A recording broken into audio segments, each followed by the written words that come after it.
Welcome to bird media. నేను మీ Pavan Krishnamurthy. MEIL mega engineering limited తెలిసిందే కదా. మెగా కృష్ణారెడ్డి గారు, పాపిరెడ్డి గారు, ఎవరో ఇంకొక ఆయన, మొత్తం వీళ్ళందరూ కలిసి పెట్టింది. సో మెగా ఇంజనీరింగ్ అనేటువంటిది రెండు రాష్ట్రాల్లోనే కాదు, భారతదేశంలోనే ప్రముఖ ఇంజనీరింగ్ సంస్థ, నిర్మాణ సంస్థ. ఎక్కువ గవర్నమెంట్ ప్రాజెక్టులు చేస్తూ ఉంటారు. అమరావతి నగర నిర్మాణానికి సంబంధించినటువంటి కాంట్రాక్టులు కూడా వాళ్ళు పొందారు. సరే, ఎందుకు ఇప్పుడు ఇది వచ్చింది అంటే, కల్లూరు సురేష్ గారిని రాజనీతి అని యూట్యూబ్ ఛానల్ ఉందండి.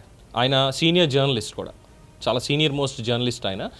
ఆయనకి సంబంధించి ప్రభుత్వంలో అమరావతి పనులు ఏం జరుగుతున్నాయి, ప్రభుత్వం కాంట్రాక్టులు ఎవరెవరికి ఇచ్చింది, ఏం చేసింది అనేటువంటి దాని మీద ఒక నెరేటివ్ అయిన గతంలో చెప్పడం జరిగింది. So Amaravati contractors progress versus target 2026 అని చెప్పి. సో ఇక్కడ కాంట్రాక్టర్లు ఎవరున్నారు, ప్రోగ్రెస్ అచీవ్డ్ ఎంత, టార్గెట్ సెట్ ఎంత, ఇవన్నీ కూడా మెన్షన్ చేశారు. CRDA వెబ్సైట్లో వాళ్ళకి ఎన్ని కోట్ల రూపాయలు విలువైనటువంటి పనులు ఉన్నాయి అనేటువంటి దాని మీద కూడా చాలా క్లియర్ కట్గా ఎక్స్ప్లెయిన్ చేశారు. దాంట్లో అంటే ఇలా జరుగుతున్నాయి, పని చేయండి అయ్యా, పని స్లో అవుతుంది అని చెప్పారు. అంతే. అన్ని కంపెనీలు, ఏ కంపెనీలు ఎలా చేసే ఏంటి, ఇక్కడ మరి మెయిల్కి ఇది చేశారు అని చెప్పానంటే, ఒక అడ్వకేట్ గారితో పెట్టి రాజనీతి మీద 100 కోట్లకి పరువు నష్టం దావా నోటీస్ ఇచ్చారు. వాళ్ళకి దేశవ్యాప్తంగా ఉన్నటువంటి పరువు ప్రతిష్టలు, పేరు ప్రఖ్యాతులు, వీటి వల్ల వాళ్ళ కస్టమర్లలోనూ అలాగే ఫైనాన్షియల్ ఇన్స్టిట్యూషన్స్ దగ్గర కూడా వాళ్ళకి ఈయన చేసినటువంటి వీడియో వల్ల పరువు భంగం అయిందని చెప్పి 100 కోట్ల రూపాయలు పరువు నష్టం దావా వేశారు. ఒకవేళ ఇది ఆధారాలు సమర్పించినటువంటి పక్షంలో, ఇది పబ్లిక్ డొమైన్లో ఆంధ్రప్రదేశ్ ప్రభుత్వ వెబ్సైట్లో ఉన్నటువంటి ఆధారాలు ఈయన తీసుకెళ్లి సమర్పించిన పక్షంలో క్రిమినల్ అలాగే సివిల్ దావాలు కూడా వేస్తారుట. ఎందుకంత ఉలికిపాటు? ఉన్న విషయం చెప్తే అది కూడా ప్రభుత్వం ఇచ్చిన లెక్కలే కదా చెప్పింది ఆయన. ప్రభుత్వం ఇచ్చిన లెక్కలే కదా. మరి అలా అనుకుంటే ప్రజలు మెగా ఇంజనీరింగ్ మీద, లేదంటే ఇటు సదర్ కాంట్రాక్ట్ సంస్థలు ఏవైతే పనులు చేశాయో వాటికి సంబంధించి ప్రజలు పరువు నష్టం దావా వేస్తే వీళ్ళు ఎక్కడుంటారు? ఎందుకంటే ప్రతిదీ ప్రజల సొమ్మే కదా. కేసీఆర్తో, చంద్రబాబు నాయుడుతో, జగన్మోహన్ రెడ్డితో, లేదంటే రేవంత్ రెడ్డి సొమ్ములతోటో వీళ్ళు కాంట్రాక్టర్లు కాలేదు, లేదంటే కాంట్రాక్ట్ పనులు చేయట్లేదు. ప్రజల సొమ్ముతో కదా వీళ్ళు పనులు చేసేది, సంపాదించుకునేది. ఏ ప్రభుత్వం ఉన్నా వీళ్ళ కాంట్రాక్టులు వస్తూనే ఉంటాయి. అది వాళ్ళకి తెలియాల్సి, వాళ్ళ విద్య, అది వాళ్ళకున్న క్వాలిటీ అండ్ నామ్స్ వీటికి సంబంధించినటువంటిది కదా. తప్పే ఉంది అడిగితే, ఒకవేళ ప్రశ్నిస్తే. సరే, ఇక్కడ ఇచ్చినటువంటి డీటెయిల్స్ చూద్దాం ఒకసారి. దానికి సంబంధించి రాష్ట్ర ప్రభుత్వం మొత్తం 42,000 కోట్ల రూపాయల కాంట్రాక్టులు ఇచ్చింది. ఆ కాంట్రాక్టులు ఇచ్చినటువంటి దాంట్లో 10,500 కోట్ల రూపాయలు మెగా కంపెనీకే ఇచ్చింది. అంటే దాదాపు 25% వర్క్స్, వాళ్ళు 5% చేయలేదు ఇంకా. అలాగే మిగతా కంపెనీలకు సంబంధించి NCCకి 9,000 కోట్ల రూపాయలు పనులు ఇచ్చారు. వాళ్ళు కూడా 11% కంటే ఎక్కువ పూర్తి చేయలేదు. వాళ్ళ టార్గెట్లో 50% కూడా కంప్లీట్ అవ్వలేదు. అలాగే L&Tకి సుమారు 4,000 కోట్ల పనులు ఇచ్చారు. వాళ్ళు 5% కూడా చేయలేదు. ఇక్కడ BSR, KMV, MVR ఈ 3 సంస్థలే వాళ్ళకి ఇచ్చినటువంటి టార్గెట్లకు దగ్గరగా లేదా కొంచెం ఎక్కువగా పనులు చేశారు. పర్సంటేజ్లు కూడా మనం ఒకసారి చూసినట్లయితే NCC లిమిటెడ్ వాళ్ళకి టార్గెట్ ఇచ్చింది 21.93%, అచీవ్ చేసింది 11.61%. మెగా ఇంజనీరింగ్ 13.48% ఇస్తే 4.86% చేశారు వాళ్ళు. లార్సన్ టూబ్రో అంటే L&T 22.32% పనులు వాళ్ళకి టార్గెట్ ఇస్తే 4.75 ఇచ్చారు, ఇంకా కంప్లీట్ అవ్వాలి. RVR ప్రాజెక్ట్స్ 16.20 వాళ్ళకి ఇస్తే సెట్ చేస్తే 7.77 వాళ్ళు అచీవ్ చేసింది. షాపూర్జీ పలోంజీ 16.32% టార్గెట్ అయితే 10% వాళ్ళు అచీవ్ చేశారు, 10.09%. సో ఇంకా 6% మాత్రమే ఉంది. అంతే. దాదాపుగా చూసుకుంటే 60% వర్క్స్ అనేది వాళ్ళు కంప్లీట్ చేశారు, 60 to 70%. ఇక BSR ఇన్ఫ్రాటెక్ 17.91% వాళ్ళకి టార్గెట్ విధిస్తే 13.94% టార్గెట్ని వాళ్ళు అచీవ్ చేశారు. అలాగే KMV ప్రాజెక్ట్స్ 15.18% టార్గెట్ విధిస్తే వాళ్ళకి ఈ సెట్ ప్రకారం వాళ్ళు ఏకంగా దాన్ని అచీవ్ చేసేసి 17.31 అచీవ్ చేసేసారు. అంటే ఆల్మోస్ట్ కంప్లీట్ అయిపోయింది పని. అండ్ MVR ఇన్ఫ్రా వాళ్ళకు కూడా ఎంత 14.77% అనేది ఇస్తే 17.09% వాళ్ళ పనులు కంప్లీట్ చేసేసారు. మరి ఇక్కడ మెగా కృష్ణారెడ్డి గారికి సంబంధించిన మెగా ఇంజనీరింగ్ కంపెనీకి 22.32% పనులు ఇస్తే 4.75% పనులు మాత్రమే చేయడం ఏంటి? నిధుల కొరత ఏమన్నా ఉందా? అమరావతికి నిధుల కొరత లేదు. కేంద్రం నుంచి వచ్చేదో లేదంటే మనకి విదేశీ బ్యాంకుల నుంచి వచ్చేటువంటిదో, అమరావతిలో పెట్టుబడులు పెట్టేదో మొత్తం అన్నీ కూడా వాళ్ళు చూసుకుంటారు. నిధుల కొరత లేదు. అమరావతికి ఆంధ్రప్రదేశ్ ప్రభుత్వం కూడా కేటాయింపులు చేసింది, కేంద్రం కూడా కేటాయింపులు చేసింది. మరి అప్పుడు పనులు సాఫీగా అయిపోవాలి కదా. ఎందుకంటే ఒక పక్కన చాలా వేగవంతంగా పనులు అవుతున్నాయని మనమే చెప్తున్నాం, ఒక పక్కన 3 షిఫ్ట్లో పని చేస్తున్నారు అనేటువంటిది చెప్తున్నారు. భవిష్యత్తుకి భరోసా ఉంటుంది రాజధాని అమరావతి అని. 2029 కల్లా మొత్తం పనులన్నీ కూడా కంప్లీట్ చేయాలి. ఇప్పుడు ఇంకా 4% చేశారు, 2 ఏళ్ళు అయింది, ఇంకా ఉన్నది 3 ఏళ్ళు. అందులో లాస్ట్ 6 months కాదు, లాస్ట్ ఒక 1 year తీసేయండి, అదంతా ఎన్నికల హడావిడి ఇదంతా నడుస్తుంది. అప్పటికి మళ్ళీ ప్రజలకు హామీలు ఇచ్చాం, అవన్నీ నెరవేర్చాం. ముఖ్యంగా అమరావతికి ఏం చేస్తున్నాం, ఏం జరిగింది, అమరావతి అనేది ఒక రూపుకి వచ్చిందా లేదా, ఇవన్నీ కూడా ప్రజలు గమనిస్తారు. ఇవన్నీ చెప్పాలి, ప్రజలు ప్రశ్నిస్తారు. మెగా ఇంజనీరింగ్ని కానీ ఆంధ్రప్రదేశ్ ప్రభుత్వాన్ని కానీ 100% ప్రశ్నిస్తారు. తప్పే ఉంది దాంట్లో, తప్పే ఉంది దాంట్లో. దానికి 100 కోట్ల పరువు నష్టం దావానా?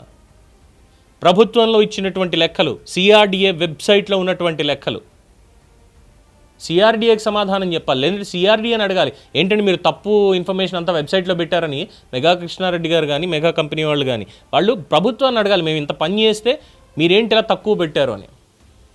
అట్లీస్ట్ పోనీ వాళ్ళన్నా మా మీద ఇలా తప్పుడు ప్రచారం జరుగుతోంది, ఇదిగో వాస్తవాలు, మెగా ఇంజనీరింగ్ కంపెనీ ఇన్ని పనులు తీసుకుంది ఆంధ్రప్రదేశ్ ప్రభుత్వం దగ్గర, దాంట్లో ఇన్ని పూర్తి చేసింది. పోలవరం వాళ్ళదే, పోలవరం కాంట్రాక్ట్ వాళ్ళే కదా, పోలవరం వాళ్ళదే. తర్వాత అమరావతిలోను కాంట్రాక్టులు వాళ్ళవే. దాదాపు 10,000 కోట్లకి పైచిలుకు వాళ్ళకు వచ్చినటువంటి పనులు, 10,500 కోట్ల వర్త్ పనులు వాళ్ళకు వచ్చాయి. మరి ఎప్పుడు పూర్తి చేస్తారు, దాని ప్రోగ్రెస్ ఏంటి అని అడగడం అది సమాజ ధర్మం, అది బాధ్యత. They must be accountable. ప్రజలకి చెప్పాల్సినటువంటి బాధ్యత వాళ్ళకు ఉంది. ఇదేం సొంత సొమ్ములతో కడుతున్నటువంటి ప్రాజెక్టులు కాదు, ప్రజల సొమ్ములతో కడుతున్నటువంటి ప్రాజెక్టులు. ప్రజలు ప్రశ్నిస్తారు. జర్నలిస్టులు అంటే ఎక్కడి నుంచి వస్తామండి, ప్రజల్లోంచి కాదా? దానికి 100 కోట్ల పరువు నష్టం దావా వేస్తారా? అది కాకుండా ఒకవేళ మెగా కృష్ణారెడ్డి గారి కంపెనీ మెగా ఇంజనీరింగ్ లిమిటెడ్ ప్రభుత్వం దగ్గర 10,500 కోట్ల వర్త్ పనులు తీసుకుంది, పనులు చేయకుండా 10,000 కోట్ల బిల్లులు డ్రా చేసేసింది అని అన్నాను అనుకోండి, ఇది అబద్ధం, ఇది అబద్ధం. దానికి నా దగ్గర ఆధారాలు లేవు, ఇన్ఫర్మేషన్ లేదు. ఇన్ఫర్మేషన్ లేకుండా నేను ఇటువంటి మాట మాట్లాడితే నిజంగా వాళ్ళు నా మీద క్రిమినల్ కేసే పెట్టచ్చు.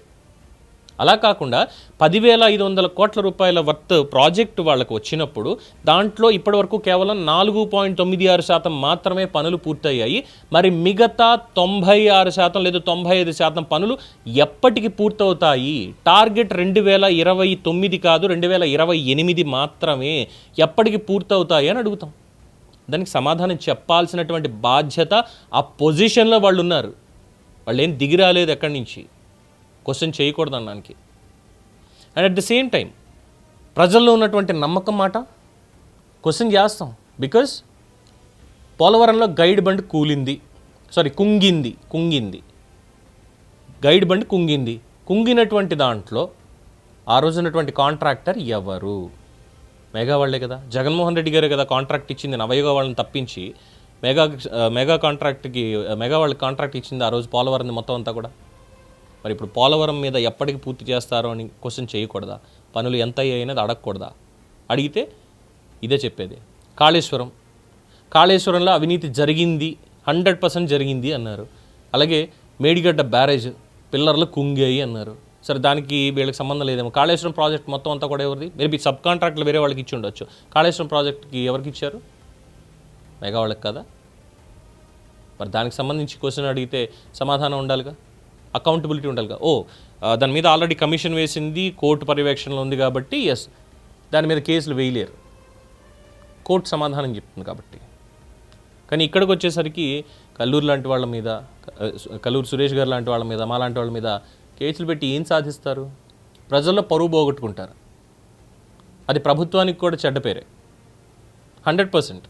సో ప్రభుత్వం కాస్త ఆలోచించాలి. ఇలాంటి విషయాల మీద ఎవరైనా ప్రశ్నిస్తున్నారు ఇది అన్నప్పుడు అందులో వాస్తవాలు ఏంటి, ఎందుకు వాళ్ళు ప్రశ్నించాల్సి వస్తుంది, మనం గతంలో ఏం మాట్లాడాం, ఏం చేసాం, ఇవన్నీ కూడా ఆలోచించుకోవాలి. షిరిడి సాయి ఎలక్ట్రికల్స్ గురించి మాట్లాడితే ఇప్పుడు వాళ్ళు వేస్తారా? మరి గతంలో లోకేష్ గారు అన్నది, పవన్ కళ్యాణ్ గారు అన్నది, చంద్రబాబు నాయుడు గారు అన్నది మాటలు బయట తీసుకొస్తే దానికి ఏం చెప్తారు సమాధానం అనేది కూడా ఉంటుంది కదా. ఆలోచన ఉండాలి. అందువల్ల ఈ 100 కోట్ల పరువు నష్టం దావా అనేటువంటిది ఏదైతే ఉందో ఇది మెగా కృష్ణారెడ్డి గారు వాళ్ళు వెనక్కి తీసుకుంటే హుందాగా ఉంటుంది. ఎందుకంటే ఆల్రెడీ గతంలో ఉన్నటువంటి మన క్రెడిబిలిటీ ఏంటి అనేది, కేరళలో నేషనల్ హైవే, కరెక్ట్గా అది గుర్తురావట్లేదండి, నేషనల్ హైవే ప్రాజెక్ట్లో ఆల్రెడీ వీళ్ళు చేసినటువంటి పనికి ఎన్హెచ్ఐ మళ్ళీ టెండర్లో పాల్గొనకూడదు అని చెప్పి వీళ్ళ మీద 1 year పాటు నిషేధం విధించింది. అది పరువు తక్కువ కాదా? అది పరువు తక్కువ కాదా? దానికి ఎన్ని కోట్ల రూపాయలు పరువు నష్టం దావా వేయాలి వీళ్ళ కంపెనీ మీద? ఇలా చేశారు, ప్రజల సొమ్ముని తగలబెట్టారు అని సమాధానాలు ఉండవు. కానీ ఇలాంటివి చెప్పి ప్రభుత్వంలో ఉన్నటువంటి డేటానే, వాళ్ళు ఇచ్చినటువంటి డేటానే చెప్తే కేసులు పెడతారు, లేదంటే డిఫమేషన్లకి లీగల్ నోటీసులు ఇవన్నీ పంపిస్తారు. 100 కోట్ల పరువు నష్టం అని. మా పరువు భంగం వాటిల్లింది కాబట్టి 100 కోట్ల. ఇక్కడేం వాళ్ళ కుటుంబ సభ్యులను తీసుకొచ్చి వాళ్ళ వ్యక్తిగత వ్యవహారాలు ఇవేం చెప్పట్లేదే, ఎవరు మాట్లాడటం లేదే. ఇలాంటి పనులే ఏ కాంట్రాక్టర్స్ అయినా ఎవరైనా సరే ప్రజాబాహుళ్యంలో ఉన్నప్పుడు ఖచ్చితంగా వచ్చేటువంటి ప్రశ్నలకి బాధ్యతాయుతంగా సమాధానాలు, ఎక్స్ప్లెనేషన్స్ ఇవ్వాలి. ప్రజల సొమ్ముతోటి ఈ కాంట్రాక్ట్లు అనేవి మీకు వస్తున్నాయి కాబట్టి. దీని మీద మీ అభిప్రాయం తెలియచేయండి. చూస్తూనే ఉండండి ది బర్డ్ మీడియా.